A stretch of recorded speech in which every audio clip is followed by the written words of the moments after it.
Hello friends, welcome to my channel and thanks for watching this video. So we're going to discuss about Gpro stock or Gopro INC.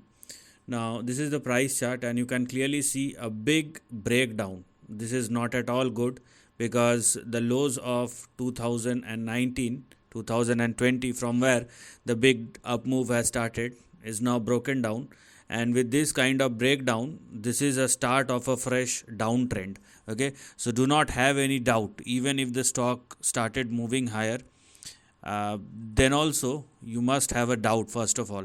And if you are still thinking about an upside, then let the stock surpass and sustain above 2, and most importantly above 2.47, and then sustains above that. So if GPRO stock continues to trade and sustain at or above 2 and 2.47 even after the bounce back, then we can think of any further up move, right? So this is what we want.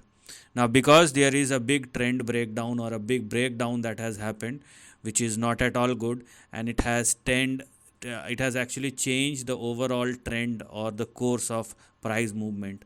Now, with this big breakdown, what has now become active, and please understand, if GPRO stock continues to trade and sustain below $2, okay, which it is right now, and even if let's say the stock moves higher and then again started falling down and finally settles below $2, because this is where the big breakdown happens.